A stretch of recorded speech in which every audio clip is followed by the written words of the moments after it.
Vamos a ir a la palabra en esta mañana. Y hace 8 días quería dar este tema, pero pues por cuestión de mi quebrantamiento de salud que tuve, no fue posible. Pero pues hoy lo traigo y quiero que veamos algo al respecto. Y este tema está motivado, me motivó el Señor precisamente por lo que estamos viendo, ¿no? Los últimos tiempos. Y más aún por esa noticia que le dio la vuelta al mundo. La noticia que en los Estados Unidos de América se consagró por parte de la Corte Constitucional, la Corte Suprema de Justicia en Estados Unidos, se consagró el homosexual. ¿Sí escucharon la noticia? ¿Sí algunos se dieron cuenta o no? Bueno, días atrás entonces se dio esa gran noticia y obviamente es una noticia que afecta el panorama mundial, porque indiscutiblemente los Estados Unidos, al ser el país número 1 en el mundo, la potencia, cada uno de las decisiones que toma afecta para bien o para mal al mundo entero.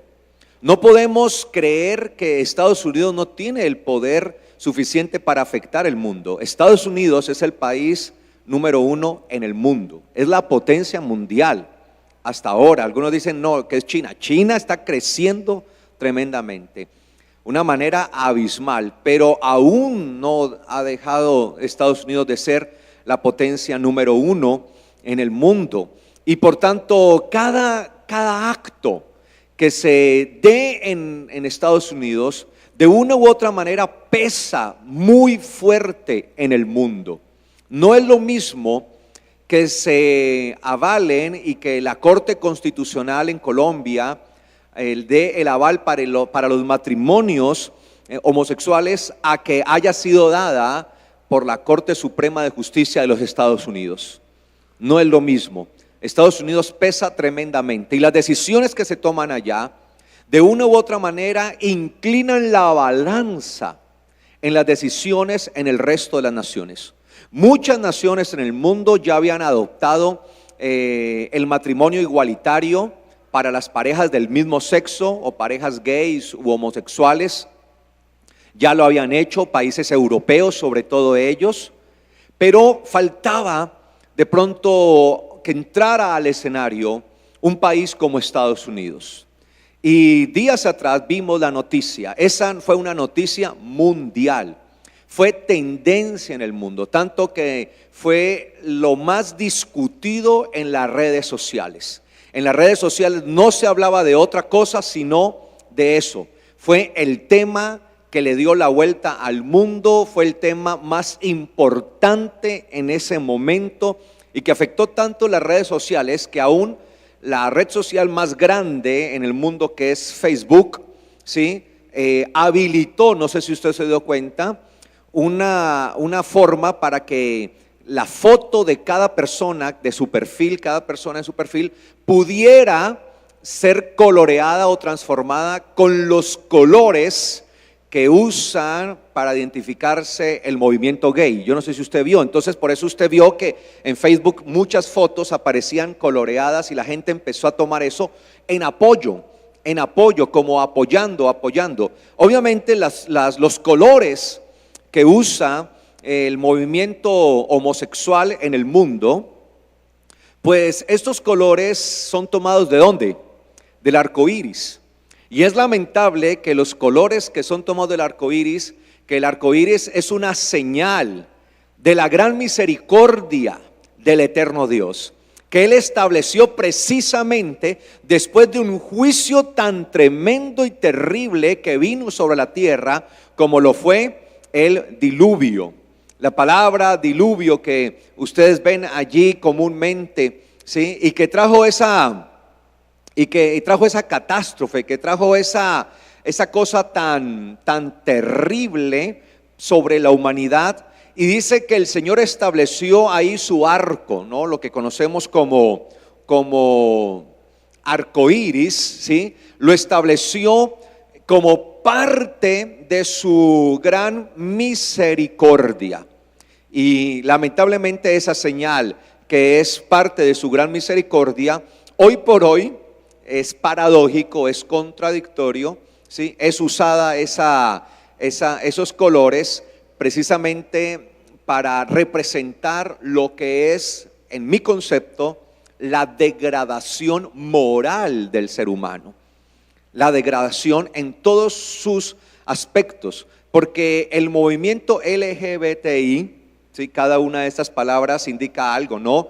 L, lesbiana, ¿sí? G, gay, B, bisexual, transgéneros, y de todo, o sea, todo lo que sea antinatural, todo lo que es antinatural, ¿sí? Se esconde o se escuda detrás de estos colores.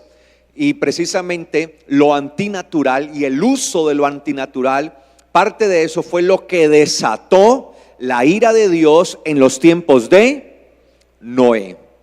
Y vino sobre el mundo este gran diluvio, ¿no? Esta gran catástrofe.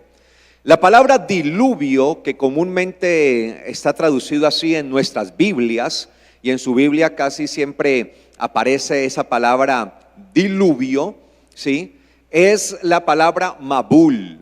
Y la palabra Mabul en realidad significa cambio de la forma en hebreo, ¿sí? Hubo un cambio de la forma. La Mabul habla de un fluir de algo que vino, ¿sí? Y que cambió drásticamente la forma de todo. Y es que vemos que a través del diluvio, después del diluvio, hubo un cambio sustancial de todo, aún de la misma tierra, porque la tierra que tenemos después del diluvio era muy diferente a la tierra que había antes del diluvio, ¿sí? Cambio de la forma. Mabul es una palabra hebrea compuesta de dos, de mem y de bul. Mem 40 y bul cambio de la forma, ¿sí? Porque en 40 días se desató el diluvio, por 40 días estuvo desatado y la tierra se cambió, hubo una catástrofe, no fue una lluvia, en realidad fue un cataclismo como tal, ¿sí? Se movieron los cimientos de la tierra.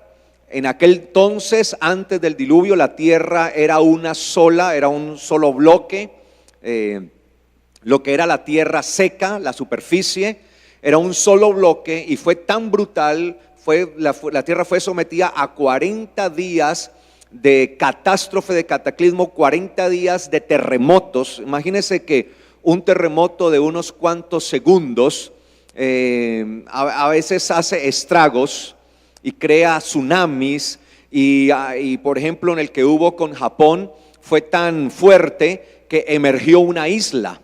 Yo no sé si ustedes se dieron cuenta, emergió una isla.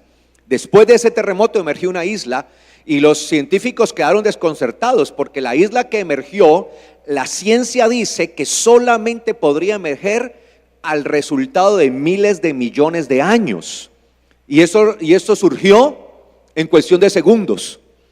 Entonces ahí tenemos pruebas de que lo que nosotros decimos que debería durar miles de millones de años para que eso se dé, se nos ha demostrado hoy fehacientemente que en cuestión de segundos se puede dar. Cuando las personas vieron esa isla quedaron asombrados, una isla enfrente de otra isla, porque Japón es una isla, ¿sí? Y emergió, ¿sí? Y se supondría, porque eso es lo que dice la ciencia hay que respetarla y es lo que ella dice. Y la ciencia dice que solamente podría ser el resultado de la formación de toda la erosión y todo lo que se sucede en la tierra de miles de millones de años, pero se nos ha demostrado que no es así. ¿Qué ha dicho la ciencia al respecto? Han callado, han enmudecido, no han dicho nada, porque es algo que está allí evidente y que nadie puede decir lo contrario. Entonces, eso sucedió por segundos. Lo que pasó en el tiempo de Noé fueron 40 días literales de terremotos, 40 días donde la tierra se sacudió violentamente.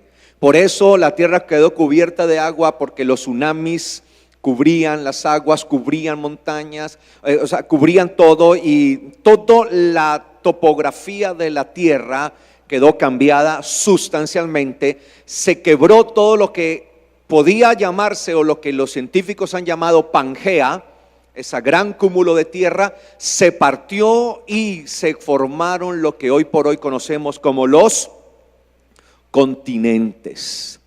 Pero todo ese movimiento, cambio de la forma, Mabul, que es comúnmente traducido al español como diluvio, ese Mabul trajo un cambio como resultado de todo lo que el hombre estaba viviendo. Y eso es lo que quiero que nosotros nos centremos hoy, porque eso que sucedió en Estados Unidos, sin lugar a dudas, es la punta del iceberg, es el principio del fin. Ojo con lo que le estoy diciendo. Estamos en el principio del fin de los tiempos.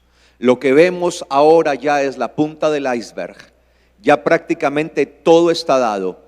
Después de que Estados Unidos hizo esto, ¿qué cree que van a hacer los demás países? Van a aprobarlo. Aquí en Colombia ha habido el debate y hasta el día de hoy ha salido negativo, ¿sí?, para el reconocimiento igualitario de matrimonios del mismo sexo. Pero en los próximos días va a empezar nuevamente el debate acerca de esto. ¿Y qué creen ustedes que podría darse? Sin lugar a duda, y no porque yo sea profeta, y no porque yo sea vidente, y no porque yo diga que el Señor me reveló, sino porque entiendo cómo va el sistema. ¿Qué creen ustedes que dentro de los próximos días, cuando empiece nuevamente el debate sobre el matrimonio igualitario del mismo sexo, entre el mismo sexo en Colombia, qué cree que la Corte Suprema qué va a hacer? Pues la tendencia es a que si Estados Unidos lo aprobó, en Colombia también sea aprobado.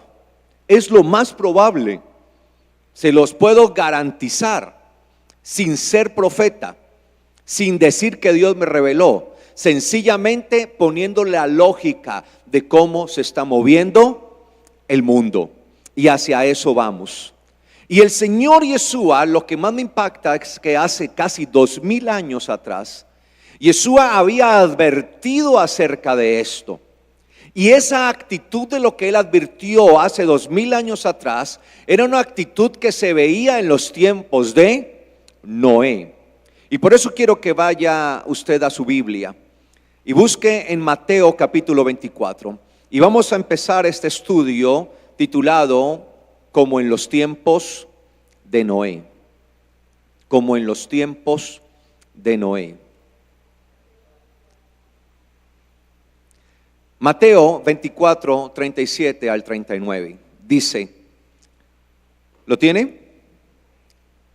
Dice el Señor, Yeshua hablando de manera profética respecto a la venida del Señor. Y vamos a ir viendo esto progresivamente.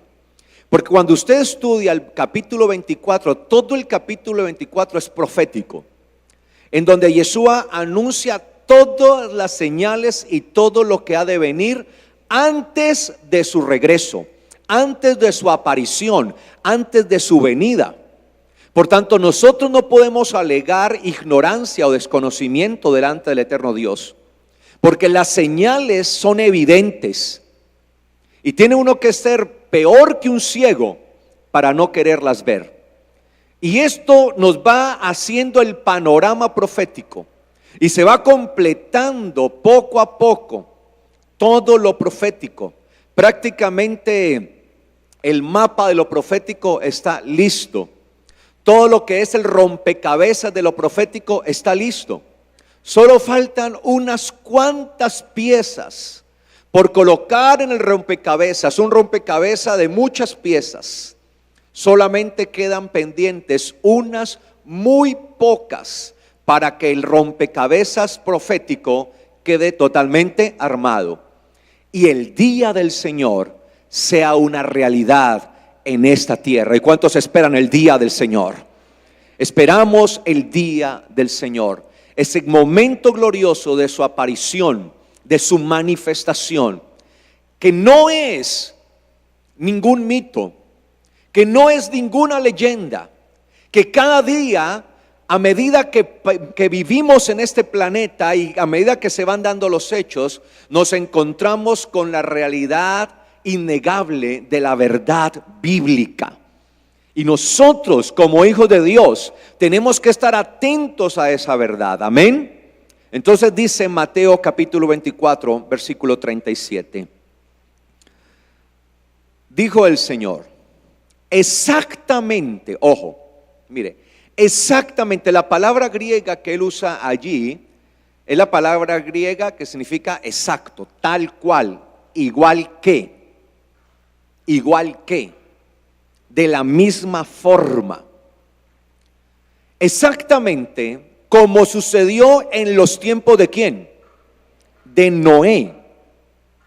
Será el tiempo de la venida del Hijo del Hombre. ¿Cómo será el tiempo de la venida del Hijo del Hombre? Exactamente como en los tiempos de Noé. Entonces mire que ya con esto no están diciendo eso, no están diciendo todo. O sea, ni modo de decir, no, es que no sabíamos, no nos dimos cuenta.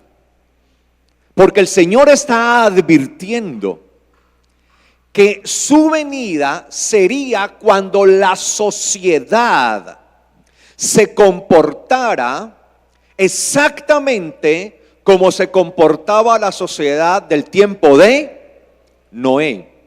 Es decir, que la sociedad antes del regreso del Señor va a ser una sociedad exacta a la sociedad que había en los tiempos de ¿qué? De Noé. Exactamente como sucedió en los tiempos de Noé, será el tiempo de la venida del Hijo del Hombre. Pues de la misma manera que aquel tiempo antes del diluvio, y lo mejor es que nos ubican exactamente en el tiempo, como para que no preguntemos, pero ¿cuál tiempo de Noé? ¿El de antes del diluvio o el de después? Exactamente ¿cuál tiempo? El de antes del diluvio.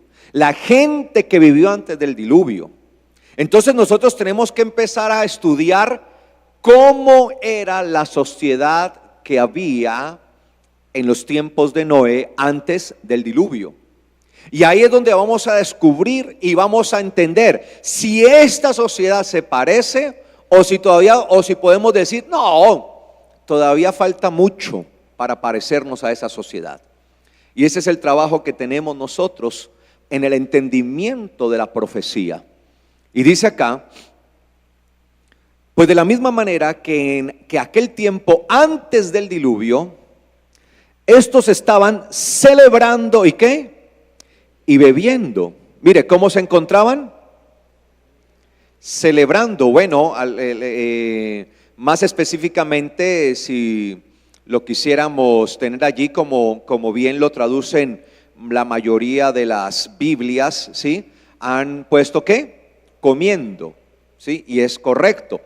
Sino que la expresión comer y beber allí, en ese texto, habla de esa expresión de la comida y la bebida que se hace en medio de un ¿qué?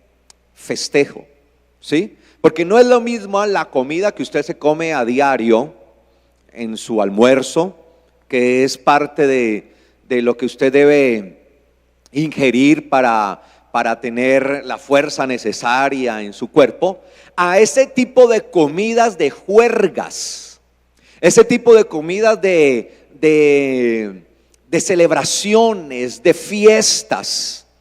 Y el Señor está hablando concretamente y está diciendo que así sería, que estarían como celebrando, como disipados, en medio de tanta fiesta y en medio de vivir, como dicen algunos, ¿no? ¿Sí? Vivir la vida, ¿sí? Vivir todo esto. De hecho, esa palabra comer allí, comer, sí, que aparece allí, pues en griego, en el texto cuando lo leo acá, es la palabra trogontes, que viene de trogo. ¿Se le parece a algo en español? ¿Qué? Tragar, ¿no? Tragar, este sí es mucho tragón, ¿sí? Tragar, pero en medio precisamente de de lo que se consideraría un festín. Los festines en la antigüedad se hacían con muchísima comida, ¿sí? Hasta la saciedad. Comían hasta para botar, comían literalmente, ¿sí? En muchas culturas se tenía la esta de que debía comer hasta vomitar, hasta que la persona ya le produjera náuseas, ¿sí? Y esto es un comer frenético, ¿no? Que come y mastica y mastica y mastica y come, ¿sí? Que es mostrando precisamente esa condición en la que muchos están. Y dice comiendo, celebrando, yo lo traduzco como celebrando precisamente para dar a entender eso, celebrando y bebiendo. ¿Qué nos muestra el Señor? Que va a haber una sociedad disipada. Disipada en sencillamente vivir, ¿qué? La vida. Así, disipada de todas las cosas espirituales. Y usted ve que hoy por hoy se tiende hacia eso.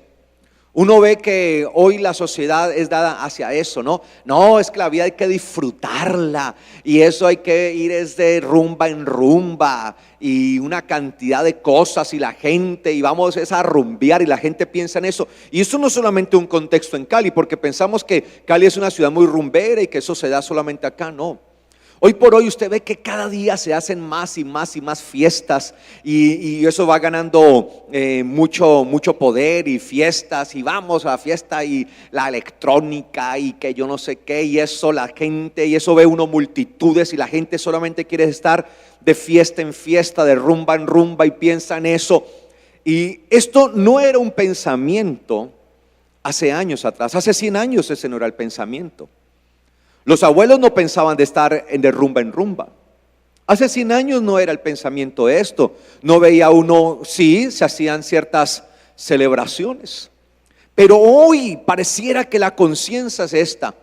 Y usted ve a los muchachos, yo recuerdo aún cuando empecé mi tiempo de universidad, recuerdo que una de las primeras cosas a las que me enfrenté es que literalmente, mire, la verdad, yo no estoy exagerando, pero en la universidad todos los fines de semana había rumba, todos los fines de semana había rumba, no perdonaban un viernes, rumbas tras rumbas, y entonces que vamos para rumba, vamos a rumbear y a mí me molestaban, este sí es mucho tonto, es mucho bobo, este no sabe disfrutar de la vida, y veía yo a mis compañeros y la gente comúnmente, y muchos de ustedes tal vez vivieron esa vida. Tal vez muchos de ustedes fueron amigos de juerga aquí, que se la pasaban bebiendo y comiendo y 8 o 10 días tirados allá en el alcohol. Y pareciera que fueran más hacia eso. Y es como un estímulo que llama aún a nuestros jóvenes. Nuestros jóvenes están siendo muy afectados por eso, ¿sí? Y hoy se ve una rumba de tal cosa y rumbas electrónicas y que yo no sé por aquí, por acá y por acá y si no puede ir entonces le traen la chiva rumbera y una cosa así, o sea, pensamos solamente en estar de juerga en juerga, de rumba en rumba, de fiesta en fiesta, y eso es lo que se va haciendo el panorama. Es decir que la sociedad en el tiempo de Noé era una sociedad bien rumbera. Era una sociedad muy fiestera. Era una sociedad que estaban dadas a las cosas materiales, a solamente las cosas de este mundo y todo lo que viene detrás de eso.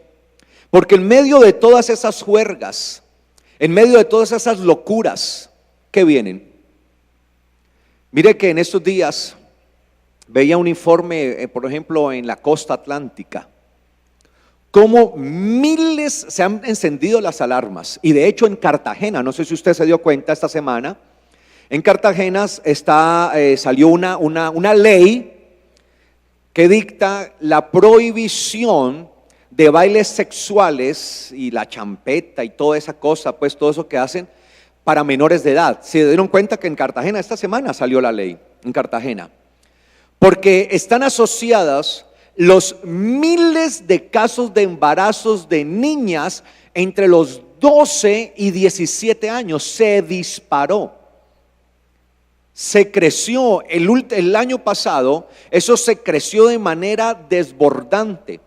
Y son casos de miles y miles de niñas embarazadas, y todas ellas embarazadas en medio de estas fiestas. Y muchas de ellas ni siquiera saben quién es el papá, porque lo hicieron en medio de la droga, lo hicieron en medio de drogas sintéticas. Porque hoy están en estas fiestas, se están dando mucha droga sintética, son unas drogas que los llevan al éxtasis, a una cantidad de cosas, a tener sensaciones de una cosa o de otra. Y eso es lo que hoy se está propagando.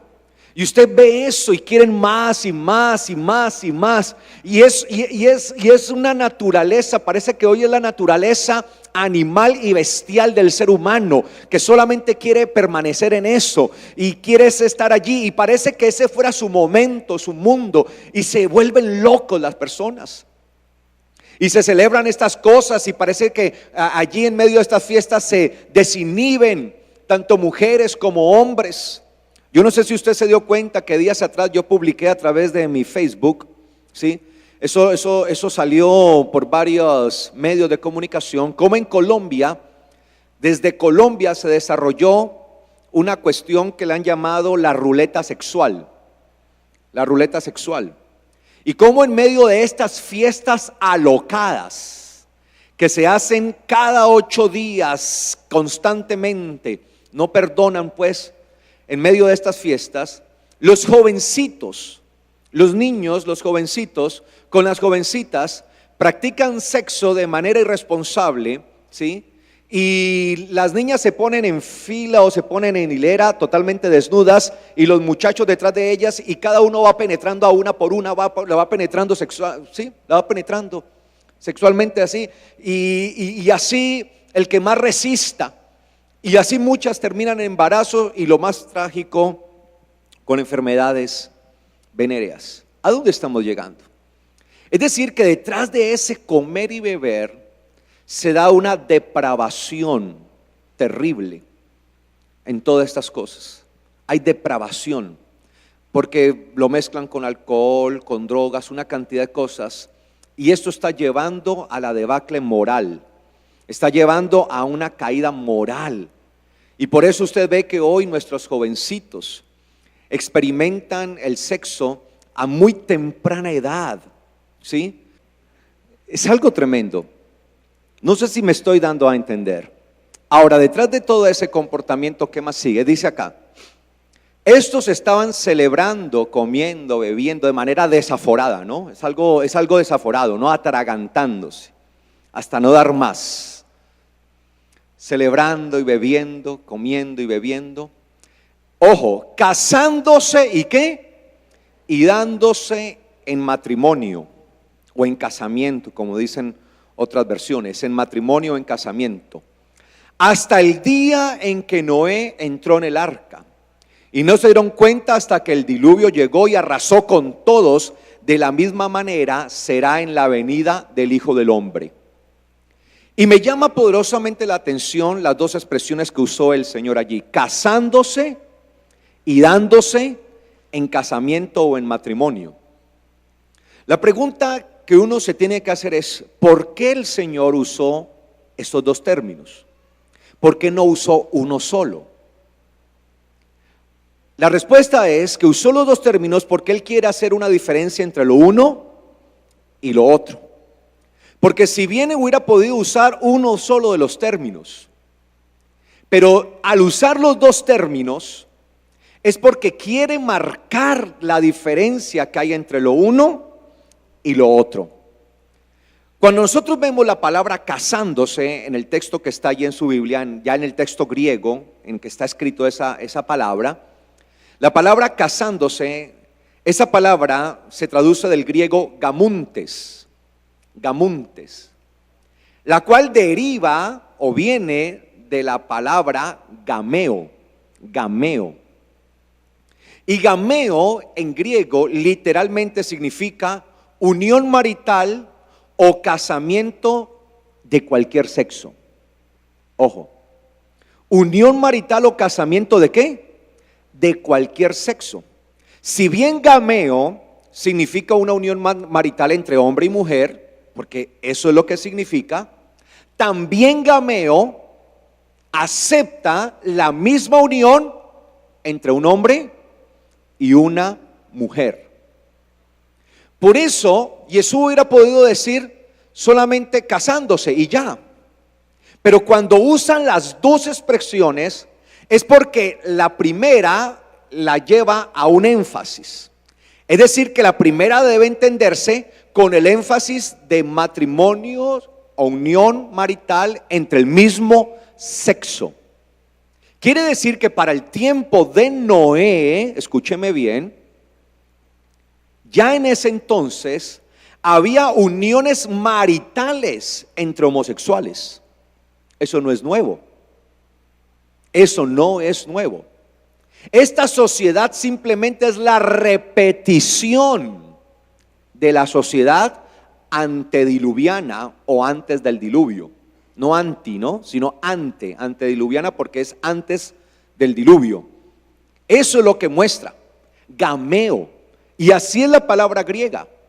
De hecho, si usted lo quiere corroborar, hay el diccionario, digamos, el diccionario más popular bíblico, el más popular y el de mayor referencia en el mundo es el diccionario Strong. Y si usted busca esa palabra gameo en el diccionario Strong, dice casarse de cualquier sexo. Dice así, de cualquier sexo. Porque eso era gameo. Era una unión marital entre un hombre y una mujer, pero también entre dos mujeres o entre dos hombres. Y aún la palabra gameo podría llegarse a usar para la unión entre un hombre y una bestia, por ejemplo, un animal. Que eso es ya la etapa pues de la aberración, y hacia eso vamos. Y por eso a usted no se le hace extraño que han salido noticias donde hay hombres o mujeres que han decidido casarse con su mascota. No es que he decidido casarme con mi mascota, y han salido eso. Y aunque no son matrimonios aprobados, ¿sí?, hacen matrimonios simbólicos. Pero hacia eso vamos, hacia la degradación, hacia la degeneración. Y lo que hace años era reprochable, hoy por hoy es aceptado. Por ejemplo, la unión homosexual, la unión marital entre dos homosexuales. Y eso años atrás era algo reprochado, era algo mal visto. Hoy es aplaudido, hoy es defendido en las cortes. Por tanto, toda esa degeneración va a continuar. El día de mañana no va a ser extraño que alguien diga que parte de su desarrollo sexual es tener relaciones con niños. Entonces van a aprobar todas estas leyes en donde se contempla esto, que ya hay leyes en curso para ello. Ya lo hay. Ya lo hay. Y vemos cómo desde niños se están induciendo a nuestra sociedad a este tipo de cosas. Y nuestros niños, los que vienen allí, para ellos va a ser algo normal. Y les va a ser muy difícil diferenciar entre lo bueno y lo malo, porque lo que era moralmente reprochable hace unos años, hoy es bien visto, es aplaudido, y ellos no van a notar la diferencia, a menos de que nosotros les enseñemos a nuestros hijos a entender el bien y el mal. Gameo. Entonces, eso que el Señor nos está diciendo, nos está mostrando ya que en el tiempo de Noé, el comportamiento que estamos viendo hoy de las sociedades aún legislando a favor de esto, ya era algo típico de las sociedades del tiempo de Noé. Y por eso dice allí, pues, se estarán casando y dándose en matrimonio. La palabra dándose en matrimonio que aparece allí, pues es la palabra gamizontes, que viene de gamisco en griego, que significa unión específica entre un hombre y una mujer. Esta es una unión, pero que es específica de varón y mujer. en donde una mujer es entregada específicamente a un varón para constituir una sociedad. Es decir, que el Señor está diciendo que habría ese tipo de comportamientos en donde se estarían casando tanto hombres como mujeres, como debe ser, pero también habría una práctica normal de esto. Y si vemos el orden en el que el Señor pone esto, el primero usa la palabra gameo, que es la palabra para la unión de cualquier tipo, de cualquier sexo. Y él usa primero esa expresión y posteriormente usa la palabra gamisco para la unión de parejas normales, lo que debería ser lo normal, lo natural, lo moralmente aceptable, lo que el Señor estableció. ¿En dónde? En Edén.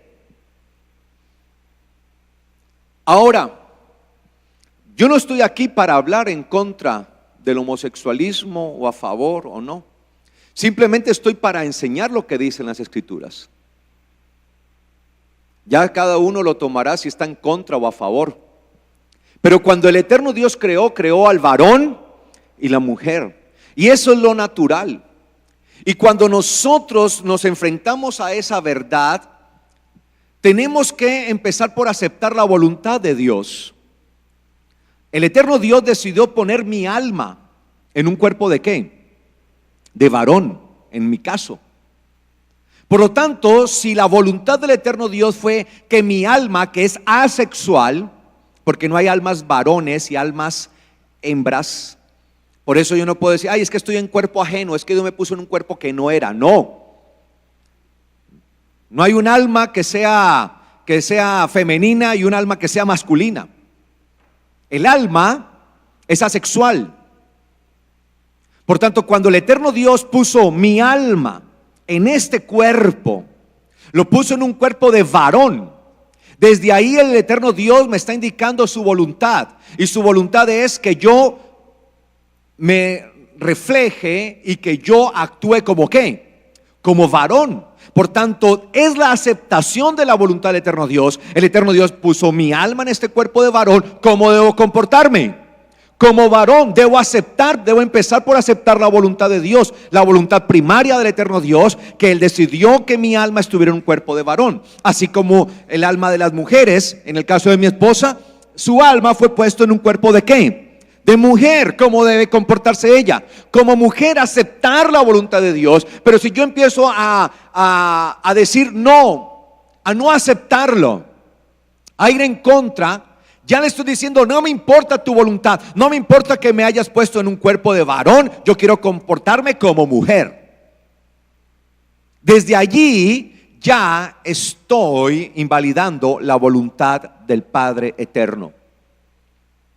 Ahora, la consecuencia que trae ello, el matrimonio igualitario, es que les da los mismos derechos, por ejemplo, adoptar niños. ¿Y cuál cree que va a ser la influencia que va a tener un niño? ¿Cuál va a ser el ejemplo? ¿Cómo va a ser su comportamiento, el golpe emocional, psicológico, espiritual de ese niño o de esa niña que sea adoptado por parejas homosexuales? Ahora, si la homosexualidad es algo tan natural, digo yo, pues que tengan hijos naturalmente entre ellos. ¿Por qué no pueden tener hijos una pareja de homosexuales? Porque no pueden reproducirse entre sí mismos. Porque es algo antinatural. Si quieren que yo vea y si me quieren imponer a que yo vea el homosexualismo, el matrimonio homosexual como algo tan natural, pues entonces que ellos también se comporten de manera natural. Porque si me van a exigir a mí que yo lo vea de esa manera, pues que ellos se comporten de la misma manera y de manera natural tengan sus hijos. Pero no pueden, porque eso es una unión antinatural. Y precisamente esas uniones antinaturales fue las que juzgó el eterno Dios. Fue lo que juzgó el eterno Dios. Entonces estamos viendo que el mismo Señor Yeshua nos está advirtiendo 2000 años antes, hace 2000 años, aproximadamente 2000 años, ya nos estaba advirtiendo de cómo sería la generación y la sociedad que iba a vivir antes de su regreso. Y esa sociedad la comparó con la sociedad que vivió antes del diluvio. Y el Señor dijo aquí, hasta el día en que Noé entró, ¿en dónde? En el arca. Y no se dieron cuenta hasta que el diluvio llegó y arrasó con todos. Miren, no se dieron cuenta. Entonces, ¿esta sociedad se va a dar cuenta? No. Por eso son muchos los llamados, pero pocos los escogidos. Arrasó con todos. De la misma manera será en la venida del Hijo del Hombre. Cuando venga el Hijo del Hombre, cuando Él aparezca, habrá una sociedad totalmente corrupta, moralmente decaída, haciendo todo lo antinatural, yendo en contra de la naturaleza. Y eso lo podemos ver en el capítulo 6 de Génesis. Génesis capítulo 6, por favor. Cómo el Señor está advirtiendo. Entonces nosotros como iglesia no estamos ciegos. No podemos dejar esto. Ahora, vamos a colocar el grito en el cielo: Señor, mira, aprobaron el matrimonio homosexual. No, eso se tiene que dar. Ahora, yo no sé si lo que voy a decir algunos lo van a malinterpretar, pero muchas veces nos dicen, cuando han sucedido las cosas aquí en Colombia, ¿no? Para la cuestión del matrimonio igualitario, oremos para que el enemigo no persista, para que no lo aprueben. Oremos. Mire, tenemos que orar, pero por más que oremos, eso tarde o temprano se va a aprobar, porque la sociedad antes del Señor tiene que ser igual a la que había antes del diluvio. Si no, estaríamos en contra ¿de qué? De la profecía. Es como cuando Pedro le dijo al Señor, cuando el Señor se fue a entregar a morir en el madero, ¿qué le dijo Pedro? Señor, no te hagas tal daño, ¿sí? Mi vida daré por ti, le dijo Pedro. Y el Señor, ¿qué le dijo? Apártate de mí, Satanás. Claro, porque le estaba diciendo, no vayas al madero, cuando el Señor tenía que ir al madero, porque era la forma de poder ser rescatado realmente de la muerte eterna a nosotros. Entonces, esto de que oremos para que no se dé esto del matrimonio homosexual, no se dé, no, eso se tiene que dar. Obviamente, como iglesia tenemos que marcar el precedente, sí, porque la iglesia tiene que marcar sus precedentes, porque la iglesia tiene que ser la voz en medio del desierto, porque la iglesia es la que tiene que estar hablando, no para convencer a los jueces, a la constitución de un país a que no lo hagan, sino para que por medio de la voz de la iglesia muchos puedan creer a la verdad y se arrepientan y se conviertan, pero muchos otros también seguirán en su pecado. Nuestro deber no está para que la iglesia no está puesta para que la Corte Constitucional no firme o sí firme acuerdos. Estamos es para hacer luz del mundo, para que aquellos que quieren seguir la luz de Yeshua la sigan. Amén. Y tenemos que ser luz, y sea luz, porque aún allá hay muchos en tinieblas que podrán ser rescatados o no. Claro, ahora, esto nos advierte que tenemos que hacer un gran trabajo, que no podemos seguir durmiendo, que tenemos que levantarnos, que Satanás sabe que tiene poco tiempo, dice la palabra, porque el tiempo se ha acercado, el tiempo del Señor, y la iglesia sabe también que queda poco tiempo. Por tanto, tenemos que seguir evangelizando y así poder alcanzar a otros que todavía faltan. Amén. Entonces dice Génesis 6. Aconteció que cuando la humanidad comenzó a multiplicarse sobre la faz de la tierra, les nacieron hijas. Aconteció que cuando los seres humanos, me gusta traducir mejor seres humanos por la palabra que se usa allí, que es seres humanos. Aconteció que cuando los seres humanos comenzaron a multiplicarse sobre la faz de la tierra, les nacieron ¿qué? Hijas. Claro, era normal, ¿no? Que en medio de eso tuvieran ¿qué? Hijas. Y los hijos de Dios vieron que las hijas de los seres humanos eran ¿qué? Hermosas. Mire, los hijos de Dios vieron que las hijas de los seres humanos eran hermosas. Y alguien me preguntará, ¿y usted por qué traduce seres humanos? ¿Sí? Porque está hablando de la condición de humanidad, ¿sí? Por la palabra Adam que aparece allí, ¿sí? Esa condición de humanidad. Y dice allí, y tomaron para sí los hijos de Dios mujeres de entre todas las hijas de los seres humanos que habían escogido. Entonces dijo Yahweh, mi espíritu, ¿qué? Bueno, voy a leer lo que comúnmente traducen, ¿no? Mi espíritu no contenderá, ¿sí? Dijo Yahweh, no contenderá mi espíritu con el hombre para siempre. No contenderá mi espíritu con el hombre para siempre. Pero la palabra contender allí, o que ha sido traducida como contenderá, no sé si en su Biblia dice contenderá, o qué otra palabra dice, permanecerá, ¿qué otra palabra dice? ¿No dice más? Bueno, la palabra que aparece allí viene de la raíz din, que significa gobernar, gobierno, ¿sí? Gobernar. De hecho es la base de la palabra Adón, Señor, el que gobierna, ¿sí? El que gobierna, Adón, ¿sí? Gobernar. Entonces si yo traduzco eso como gobernar, entonces diría, entonces dijo Yahweh, mi espíritu no gobernará para siempre. ¿Con quién? Con el hombre. Mi espíritu no gobernará para siempre con el hombre. ¿Qué es lo que está diciendo el Señor? O gobierna Dios o gobierna el hombre, pero Dios, el Espíritu de Dios, no va a gobernar cuando es el hombre el que quiere gobernar. ¿Me estoy dando a entender? ¿Sí? Yo entiendo que en algunas Biblias dice contender, pero es que la palabra que aparece ahí no es contender, no es de pelear, no es, es la palabra gobernar. Gobernar,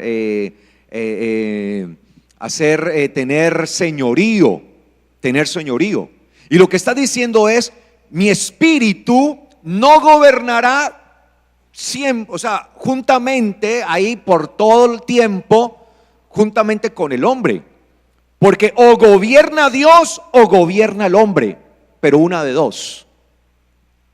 Es decir, que en el tiempo de Noé, el hombre se estaba levantando para ser él el que gobernara y el que decidiera sobre su destino. Y cuando es el hombre el que quiere gobernar y no Dios, soy yo el que gobierno, es el hombre quien empieza a sentirse con derechos de hacer y deshacer, de ir aún en contra de lo natural, de poner sus propias normas y sus propias leyes. Cuando el eterno Yahweh es quien gobierna, yo me someto a su ley. Hiciste hombre y mujer, pues así vamos a comportarnos. Hiciste las leyes, pues vamos a trabajar bajo esas leyes. Me voy a someter porque eres tú quien gobiernas, y yo me someto a lo que tú estipulas, a lo que tú dices, a lo que tú mandas, a lo que tú riges. Yo me someto y hago tal cual. No busco pasar por encima de las normas, de las leyes, de lo que Dios ha establecido. Pero el hombre empezó de una u otra manera, ¿sí?, a contender en ese sentido. Digamos que ahí es donde se revalida el sentido de no contenderá mi espíritu. Pero es contender, pero contender ¿por qué? Porque empezó a haber una rivalidad entre Yahweh y el hombre. El hombre empezó a levantarse como un rival de Yahweh. Y no puede ser que haya dos señores gobernando, porque uno termina amando al uno y aborreciendo al otro. Y es allí donde nosotros tenemos que plantearnos el pensamiento: o gobierna Yahweh nuestra vida, o nosotros la gobernamos. Si no es Yahweh quien está gobernando mi vida, soy yo el que termino gobernando. Y cuando yo termino gobernando, seguro que me voy a ir de frente contra un muro, porque voy a hacer precisamente lo que no debo hacer, porque voy a creer que soy Dios, que soy yo el que tengo la potestad de hacer esto. Entonces empezamos a ver el panorama de lo que se ve, de lo que era el mundo en aquel tiempo. Los hombres queriendo imponerse por encima de Dios, queriendo hacer su voluntad, queriendo ser el hombre el que gobierna, el que manda, el que hace y deshace, el que toma todas las decisiones en este mundo sin tener en cuenta ninguna de las leyes del eterno Dios. ¿Será que la sociedad que vivimos hoy es así? Es una sociedad igual. Es una sociedad que cada día va en contra de lo natural. Hacemos uso de lo no natural, ¿sí? Y queremos aún modificar las cosas. Aún con la genética queremos ver cómo modificamos todo, cómo modificamos el alimento, cómo modificamos las cosas. Como dijo alguien por allí, vivimos en una era en el que los alimentos solo tienen químicos y los jabones tienen las vitaminas, la avena y la miel. ¿Sí o no? Si usted jabón con avena, con miel, vitamina A, B, C, D, ¿sí? Y los alimentos cargados ¿de qué? De químicos. Queremos modificar todo y estamos modificando la tierra. Nosotros estamos llevando la tierra a la catástrofe, a un cambio total. Yo no sé si usted se dio cuenta del escándalo tan tremendo en la que está envuelta en este momento la Exxon, que es la petrolera más grande del mundo y la más poderosa. Se filtró una carta de sus científicos de por allá de 1980, en la que ellos advertían en aquel entonces de cuáles podían ser las implicaciones tan peligrosas del cambio climático por la explotación de hidrocarburos, que ellos aconsejaban que no se hiciera más explotación de hidrocarburos, sino que se cambiasen a energías renovables y más limpias, a usar esto.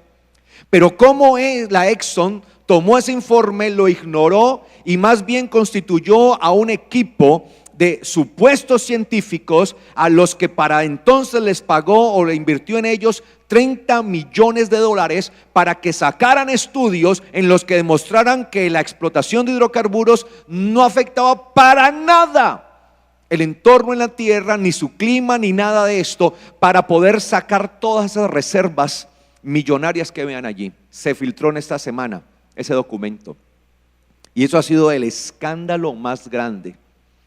Desde 1980 ya se sabía. Y hoy vivimos esto del cambio climático, de cómo nosotros tratamos de sustituir una cantidad de cosas que son naturales por lo antinatural, cómo los alimentos los manipulamos, cómo tomamos un alimento y lo manipulamos de tal manera que no siga su proceso. Por eso uno ve que esos muchachos hoy por hoy son todos grandotes pero flojos. Están llenos de todo ese químico. Sí, porque eso es lo que se comen. En vez de permitir que el pollito se desarrolle en el tiempo que desarrollarse, no, le echa una cantidad de hormonas y de todo eso para que en cuestión de unos días el pollo esté gigante. Y lo que están comiendo son puros químicos que va a afectar obviamente su cuerpo y la calidad de vida. Las carnes, aún las cosechas, todo. Hoy es muy difícil comer sanamente porque estamos afectando todo esto. La clonación, desde que empezamos con la cuestión de la clonación, cuando se hizo la clonación de la oveja Dolly, ¿recuerdan? La oveja Dolly.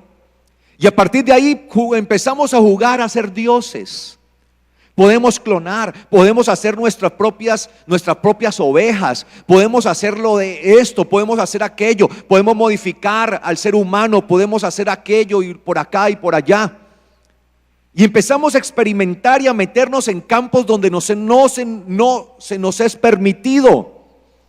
Y empezamos a apelar a lo antinatural. Y es una situación bien compleja. Y dice acá: mi espíritu no gobernará juntamente con el hombre para siempre, pues ciertamente él es carne, y sus días serán por tanto 120 años. Ahí, ¿qué es el hombre? Es ¿qué? Carne, hombre. Como está en Ezequiel, ¿no? En la profecía a Tiro, cuando le dice: tú dices ser Dios, pero eres simplemente un mortal, un hombre. Tú dices ser Dios, pero simplemente eres un hombre. Y a eso jugamos, a ser Dios. Y ha sido el caballito de batalla del ser humano desde el principio, desde Adán y Eva. Esa fue la forma en que el enemigo se introdujo en el corazón de ellos.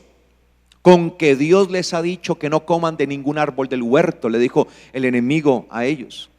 Y la mujer le dijo: no, el Señor dijo que de todos los árboles del huerto podemos comer, mas del que está en el medio del huerto no podemos comer, porque ciertamente moriremos. ¿Y qué le dice el enemigo? No morirás, sino que sabe Dios que el día que coman de él serán iguales a Dios. Siempre el ser humano queriendo equipararse a Dios, queriendo sustituir a Dios, queriendo reemplazar a Dios, queriéndose poner en el lugar de Dios. Y eso es lo que vemos hoy. Y tenemos que estar atentos a todos los movimientos que se dan en el mundo. Yo no sé si usted está atento a lo que está sucediendo, por ejemplo, en la Unión Europea, con Grecia, con Alexis Tsipras, el nuevo primer ministro de Grecia. Alexis Tsipras, el primer ateo en gobernar Grecia, el primer hombre que no quiso juramentar sobre una Biblia, sino que lo hizo de manera civil, porque él es ateo, no hace caso de ningún Dios. Dijo él, ¿no? Que él no hacía caso de ningún Dios. Alexis Tsipras. Y ahí está Grecia, con un problema tremendo ahí en la Unión Europea, que tiene tambaleando la economía mundial. El dólar por allá disparado. ¿Se ha dado cuenta cómo ha disparado el dólar? Y el petróleo y todo esto, y ahí está el Fondo Monetario Internacional sin saber qué hacer con Grecia, y la Unión Europea sin saber qué hacer. No han podido tomar una decisión, porque eso puede traer un colapso a Europa, a la moneda, al euro y al mundo. Eso que está sucediendo en Grecia no es por ahí en Grecia solamente. Eso es algo que puede afectar globalmente. Y es la primera vez que un hombre se para enfrente de la Unión Europea y de los bancos, del Banco Central, FMI, y le dice: no vamos a pagar la deuda y punto. Que el pueblo decida. Y él fue elegido hace pocos días.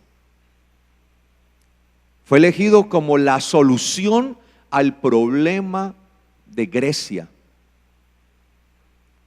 Entonces, simpático ver y analizar a ese personaje, Alexis Tsipras.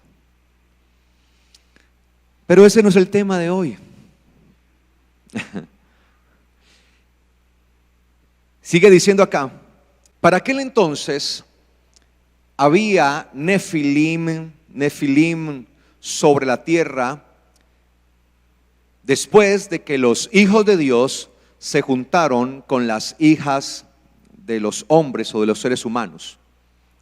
O sea, para aquellos días empezaron a ver ¿qué? Nefilim. No sé si en su Biblia cómo lo traduzcan, por lo general lo traducen como ¿qué? Gigantes. Yo no traduzco como gigantes porque Nefilim no significa gigantes. La palabra Nefilim viene de una raíz que es la raíz nafal, que significa caer, caído, ¿sí? Por tanto, si es Nefilim, es una palabra plural, sería caídos. ¿Sí? Si quisiera traducirlo, yo diría, para aquel entonces hubo caídos sobre la tierra después de que los hijos de Dios se juntaron con las hijas de los seres humanos, las cuales concibieron de ellos, y salieron a luz estos poderosos del tiempo antiguo, hombres de renombre. ¿Llegaron a ser hombres de qué? De renombre. Dice que los hijos de Dios se unieron a las hijas de los seres humanos. ¿Quiénes son los hijos de Dios? Los ángeles. Así se le conoce a los hijos de Dios, a los ángeles como hijos de Dios. A todos los ángeles se les conoce como hijos de Dios, incluyendo aún a los ángeles caídos. A los ángeles caídos, por eso se llaman ángeles caídos, porque ellos fueron los caídos, los que fueron desterrados. Aún al mismo Satanás se le conoce como hijo de Dios. Si usted observa en Job, capítulo 1, versículo 6 dice: llegó el día en que los hijos de Dios debían presentarse ante Yahweh, entre los cuales vino ¿quién? ¿Vino quién? Satán, ¿sí? Satanás. Ahí está. Entre los cuales vino Satán. Ahora la pregunta es, ¿por qué vino Satán? Vino Hasatán, el Satán, ¿sí? El Satán allí, o el adversario, ¿sí? El adversario, el oponente, el opositor, el adversario, eso significa la palabra Satán. Vino el Satán. Mire que entre los hijos de Dios vino ¿quién? El Satán. Los hijos de Dios, aún aquellos ángeles caídos, se les conoce como hijos de Dios, aún a Satán. Y dice que ellos se tienen que presentar continuamente para estar dando informe de qué hacen. Y por eso dice que Yahweh le preguntó a Satán: ¿de dónde vienes? Y el Satán le respondió a Yahweh y le dijo: de rodear la tierra y de andar por ella. ¿Qué hace el Satán? ¿Rodear qué? La tierra. Rodear la tierra. Entonces vemos que en las escrituras se nos muestra que aún allí a estos se les llamaba ¿qué? Hijos de Dios. Ahora en el capítulo 2 de Job vuelve y se nos presenta la misma escena en otro momento. Job capítulo 2 dice: llegó el día en que los hijos de Dios debían presentarse ante Yahweh. O sea que hay un día en que los hijos de Dios, estos ángeles, se tienen que estar presentando delante de ¿quién? De Yahweh. Vino también entre ellos el Satán a presentarse delante de Yahweh. Y Yahweh preguntó al Satán: ¿de dónde vienes? Y el Satán le respondió: de rodear la tierra y andar por ella. Entonces vemos que a estos caídos se les llamaba también como hijos de Dios, los cuales se tienen que estar presentando delante de ¿quién? Del eterno Dios. Se tienen que estar presentando. Satán no es una rueda suelta por allí que se le salió de las manos a Dios. Satán aún es un instrumento de Dios. Y Satán es el instrumento de Dios, él es el instrumento del juicio de Dios. ¿Para quiénes? Para los que no creen a la verdad, sino que se complacen ¿en qué? En la injusticia, en la mentira, en el engaño. Claro. Por eso Satán no puede, ¿sí?, ser adversario del creyente, aunque lo quiera probar, aunque le quiera tentar, no puede, porque en nosotros está el Espíritu de Dios y no hay juicio de Dios contra nosotros, pero el juicio de Dios contra el hombre es precisamente el Satán, es un instrumento. Y ahí están estos ángeles. Entonces la Biblia nos muestra que aquellos ángeles, ¿sí?, son los hijos de Dios. Ahora, los ángeles son seres espirituales, tienen una dignidad y tienen una dignidad de gloria, tenían una dignidad de gloria, precisamente por ser seres ¿qué? Espirituales. Pero ¿qué pasó? Abandonaron su propia morada. Recuerde que los ángeles tienen la potestad de su cuerpo espiritual materializarlo. Por eso es que los podemos ver. Por eso dice la palabra que 3 ángeles no caídos, sino ángeles que el Señor había enviado, vinieron al encuentro ¿de quién? De Abraham.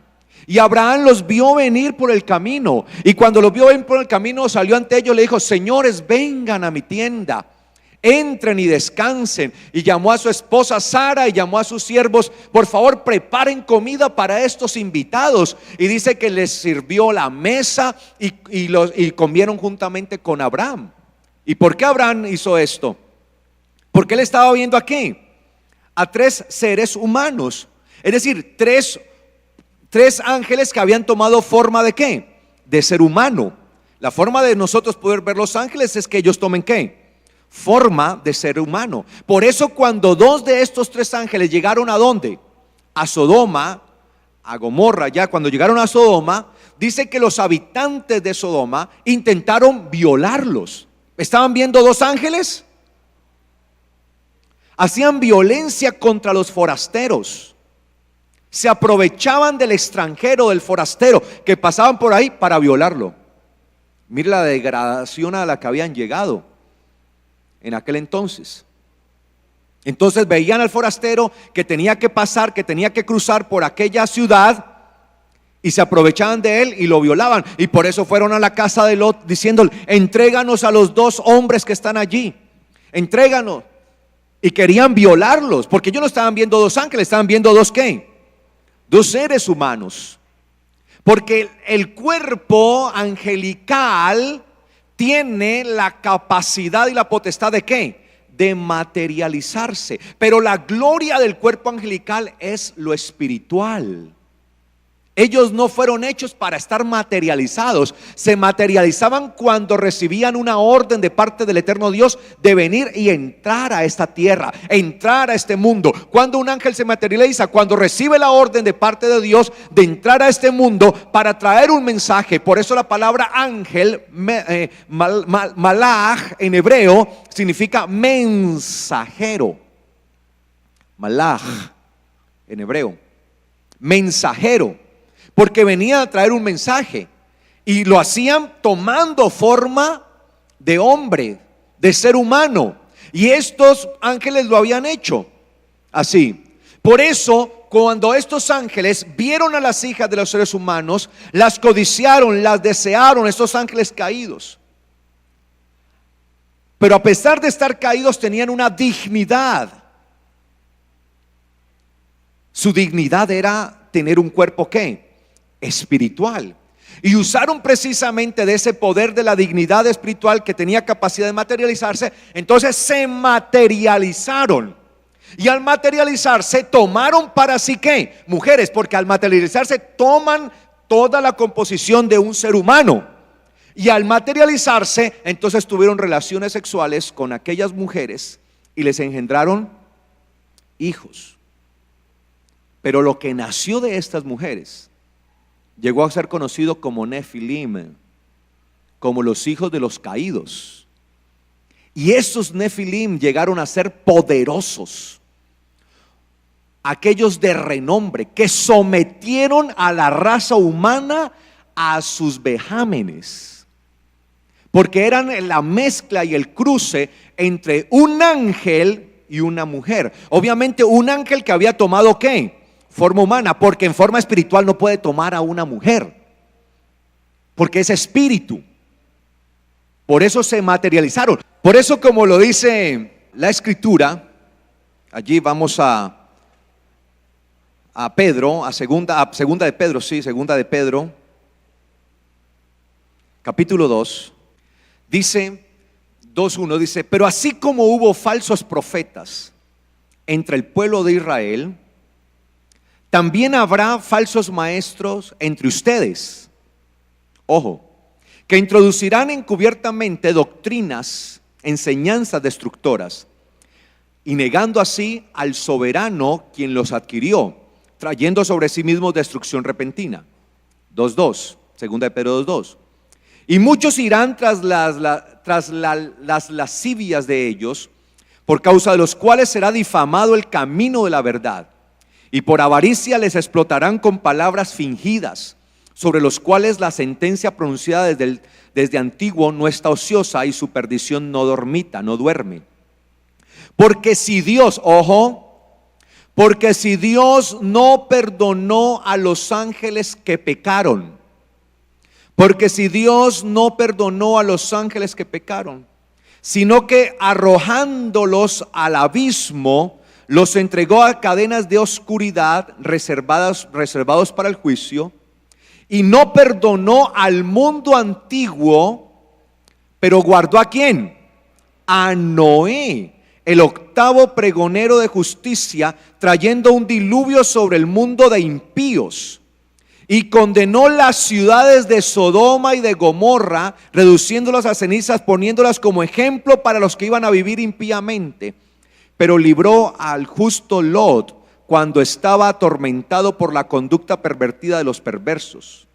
Porque este justo que vivía entre ellos día tras día atormentaba su alma justa por los hechos inicuos de lo que veía y escuchaba. Sabe el Señor rescatar de tentación a los piadosos y reservar a los injustos bajo el castigo hasta el día del juicio. Y mayormente a los que van detrás de la carne en concupiscencia de contaminación y desprecian la autoridad, atrevidos, arrogantes, que no tiemblan al mal de las potestades superiores, mientras los ángeles, que son mayores en fuerza y en poder, no llevan ante el Señor un juicio difamatorio contra ellos. Entonces mire que dice que el Señor no perdonó ¿a quién? A los ángeles que pecaron, ¿sí? ¿Y cómo pecaron estos ángeles? Pecaron abandonando su morada. Eso lo encontramos Judas 1:6. 1:6 dice, ojo con este: y a los ángeles que no guardaron ¿su qué? Su dignidad, la dignidad de ángeles. No guardaron su dignidad, esa dignidad de ángeles, sino que abandonaron su propia morada. ¿Cuál es la morada de ellos? O sea, el cuerpo de ellos. Pablo dice que nosotros actualmente traemos esta morada que está hecha ¿de qué? De carne, a la cual él llama hombre o carne animal, ¿sí? Animal, cuerpo animal.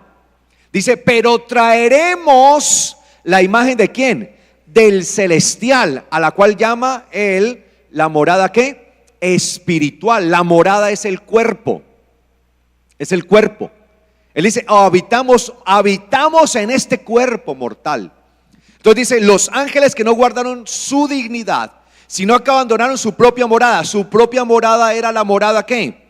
Espiritual.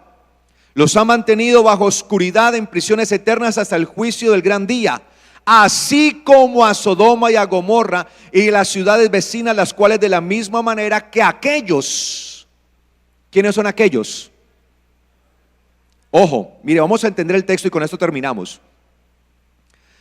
A los ángeles que no, versículo 6, que no guardaron su dignidad. ¿De quién está hablando? De los ángeles. Ahora, versículo 7. Dice que a esos ángeles los tienen en prisiones oscuras. Dice, así como a Sodoma y Gomorra y las ciudades vecinas, las cuales, esas ciudades, Sodoma, Gomorra, de la misma manera que aquellos. ¿Quiénes son aquellos? Los ángeles, habiendo fornicado e ido en vicios contra naturaleza. ¿Qué hicieron los ángeles? Fornicaron y fueron en vicios en contra de ¿qué? Naturaleza, igual que hicieron ¿quiénes? Los de Sodoma y Gomorra. Dice acá que sirven como ejemplo sufriendo un castigo de fuego eterno. Entonces, ¿qué hicieron los ángeles? Fornicaron. Fornicaron y fueron en contra de ¿qué? De la naturaleza. Porque ellos no fueron creados para tener relaciones ¿con quién? Con hijas de seres humanos. Por eso fornicaron, entraron en fornicación. Y cuando estos ángeles se acercaron a estas mujeres, les engendraron hijos. Obviamente hijos que iban en contra de ¿qué? De naturaleza. Y por eso la Biblia dice que a partir de ese momento salieron estos nefilim, estos caídos, y llegaron a ser hombres muy poderosos, porque era una mezcla rara entre lo humano y lo divino, lo espiritual. Y desde allí vemos toda esta cuestión en contra de ¿qué? De naturaleza. Por eso cuando nosotros volvemos a Génesis, capítulo 6, y dice acá, entonces, versículo 4, 6:4 dice, que para entonces, para aquel tiempo, empezó a haber nefilim sobre la tierra. ¿Cuándo empezó a haber nefilim? Cuando los hijos de Dios, estos ángeles caídos, tomaron ¿a quiénes? A las hijas de las mujeres y fornicaron con ellas, yendo en contra de ¿qué? De la naturaleza. ¿Sí? Dice que hubo estos nefilim y dice que les engendraron hijos, y estos nefilim llegaron a ser los poderosos de la antigüedad, de aquel tiempo, los poderosos. Y estos poderosos se levantaron como dioses sobre la tierra, aunque eran mortales. Y dice acá, entonces vio Yahweh que la maldad del hombre se había multiplicado. Del hombre, ¿la maldad de quién? Del hombre. ¿Se había qué? Multiplicado. ¿Sí? Era mucha. La maldad del hombre se había multiplicado en la tierra, y que toda forma de pensamiento, y eso lo vamos a entender qué significa toda forma de pensamiento de su corazón, era solamente el mal durante todo el tiempo. Cuando se dio toda esa cuestión en contra de naturaleza, empezó a abundar ¿qué? La maldad. Cuando lo que va en contra de naturaleza empieza a ser lo que domina en el mundo, lo que se exacerba inmediatamente es ¿qué? La maldad. Y eso es lo que vamos a ver dentro de 8 días, si el Señor lo permite. ¿Qué significa eso? La maldad del hombre se había multiplicado. ¿Qué significa eso? ¿Y qué significa? Que toda forma de pensamiento del corazón. Esto es profundísimo, ese texto. Eso es lo que vamos a ver allí. Porque el Señor dijo que tal cual como en los tiempos de Noé, serían los tiempos antes de la venida del Señor. Y sin lugar a duda, hoy estamos en esos tiempos. No sé si me he dado a entender hasta ahora. He tratado de hacer lo más sencillo posible, porque créanme que este tema no es fácil de enseñarlo, sobre todo cuando no estamos acostumbrados a un mundo de cosas como las que dice este texto. Pero tenemos que irnos acostumbrando al texto. Amén. Amén, iglesia. Estar preparados, porque el regreso del Señor está muy cerca. Dentro de 8 días continuamos con este tema como en los tiempos de Noé. Estemos de pies, por favor.